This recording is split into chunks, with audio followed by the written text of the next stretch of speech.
भाइयों बहनों, मेरा मंत्र है, न खाता हूं न खाने दूंगा। और इसलिए भाइयों बहनों,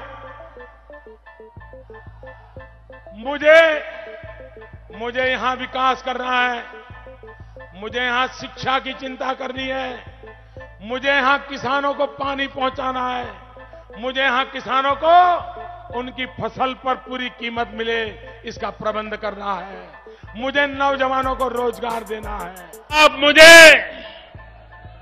मुझे प्रधानमंत्री मत बनाइए। भाइयों बहनों, आप मुझे प्रधानमंत्री मत बनाइए, आप मुझे चौकीदार बनाइए, चौकीदार। और भाइयों बहनों, मैं दिल्ली में जाकर के चौकीदार की तरह बैठूंगा और आपको विश्वास दिलाता हूं, आप ऐसा चौकीदार बिठाओगे, मैं हिंदुस्तान की तिजोरी पर कोई पंजा नहीं पड़ने दूंगा।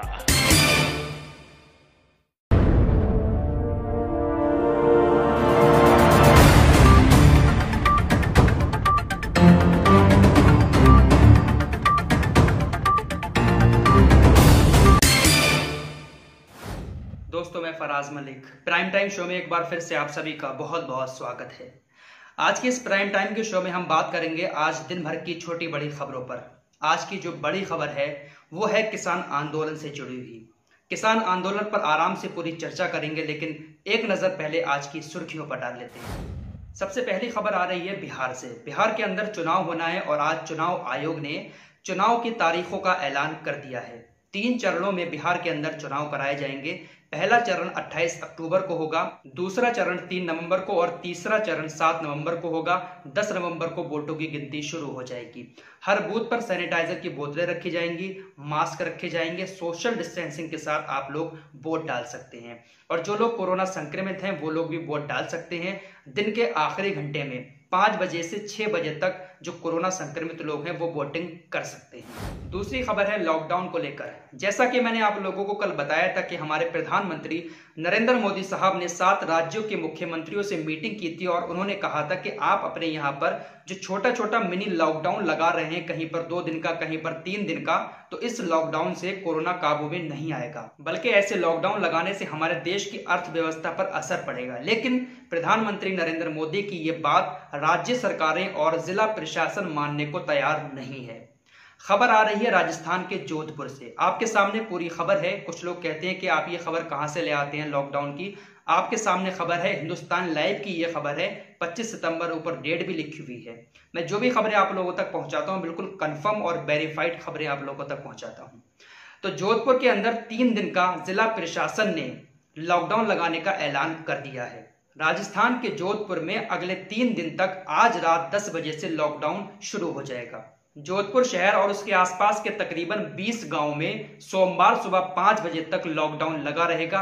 इमरजेंसी सेवा को छोड़कर सारे आवाजाही वहां पर बंद रहेगी सोमवार सुबह 5 बजे तक। ये लॉकडाउन आज रात 10 बजे से लागू कर दिया जाएगा। इसके अलावा एक खबर आ रही है इंदौर से। इंदौर के अंदर भी सैटरडे और संडे को अब मार्केट बंद रखी जाएगी। व्यापारियों ने यह फैसला लिया है। मंडे से लेकर फ्राइडे तक जो मार्केट खुलेगी वो सुबह 11 बजे से शाम 6 बजे तक खोली जाएगी। तो ये फैसला इंदौर के व्यापारियों ने लिया है। अगली खबर भी लॉकडाउन से जुड़ी हुई है। लॉकडाउन के दौरान जिन लोगों ने कहीं जाने के लिए फ्लाइट बुक कराई थी लेकिन वो लोग जा नहीं पाए, उनकी फ्लाइट कैंसिल हो गई, लेकिन अभी उनका पैसा जो है वो रिफंड नहीं हुआ है। तो एयरलाइंस कंपनी की तरफ से ऐलान किया गया है कि जिन लोगों का पैसा रिफंड नहीं हुआ है उनका पैसा ब्याज समेत रिफंड किया जाएगा। तो ये एक अच्छी खबर है उन लोगों के लिए जिन लोगों ने फ्लाइट बुक कराई थी कहीं जाने के लिए, लेकिन उनका पैसा अभी तक उनके अकाउंट में नहीं आया है। बहुत जल्द आपके अकाउंट में पैसा ब्याज समेत वापस कर देगी एयरलाइंस कंपनियां। आइए अब चलते हैं आज की बड़ी खबर की तरफ। आज की बड़ी खबर यही है कि आज किसान यूनियन की तरफ से पूरे देश में किसानों ने चक्का जाम किया, किसानों ने आंदोलन किया। लेकिन बड़ा सवाल यह है कि किसानों के इस आंदोलन से मोदी सरकार के कान पर कोई जू रेंगी? क्या मोदी सरकार किसानों के इस आंदोलन से कुछ घबराई? आप लोगों के सामने ऐसी खबरें आती होंगी कि डर गई मोदी सरकार, जैसा कि मैंने भी हेडिंग में डाला है कि डर गई मोदी सरकार। बहुत सारे लोग ऐसी ऐसी वीडियो डाल रहे हैं कि किसानों के आंदोलन से मोदी जी घबराए, मोदी जी के घर पर हुआ हमला। क्या वाकई में किसानों के इस आंदोलन से मोदी जी के ऊपर कोई फर्क पड़ने वाला है? मेरे हिसाब से तो शायद कोई भी फर्क नहीं पड़ेगा। आप लोगों ने देखा होगा, न जाने कितने ऐसे प्रदर्शन हमारे देश के अंदर हुए हैं, शायद मोदी जी पर इन प्रदर्शनों का कोई भी असर नहीं पड़ता है। किसान ये आंदोलन कर रहे हैं, देख लेना कुछ दिन के बाद ये किसान ठंडाकर अपनी अपनी जगहों पर बैठ जाएंगे, लेकिन मोदी सरकार जिस चीज पर मुहर लगा देती है फिर उससे हटती नहीं है। आप लोगों के सामने बहुत सारे ऐसे एग्जाम्पल हैं। सीएए कानून को लेकर किस तरीके का प्रोटेस्ट हुआ, कितने दिन प्रोटेस्ट चला, लेकिन मोदी सरकार के मुंह से एक भी लफ्ज नहीं निकला। इसी तरीके से अब जो किसान प्रोटेस्ट कर रहे हैं, शायद इसका असर भी मोदी जी के ऊपर कुछ भी नहीं होगा। मोदी जी ने आज भाषण दिया था और उसमें कहा था कि ये जो प्रदर्शन हो रहा है ये किसान नहीं कर रहे हैं बल्कि विपक्षी पार्टियां कर रही हैं, और इनके साथ विपक्षी पार्टियां बहुत सारी मिली हुई भी हैं किसानों के साथ। आप लोगों ने देखा होगा, समाजवादी पार्टी भी है, कांग्रेस भी है, आरजेडी भी है, बहुत सारी पार्टियां मिलकर किसानों के साथ ये प्रोटेस्ट कर रही हैं। तो प्रधानमंत्री जी ने सीधा सीधा निशाना विपक्ष के ऊपर थोप दिया और कह दिया कि ये सारा काम विपक्ष करवा रहा है, किसान तो अपने आराम से घर पर बैठे हुए हैं।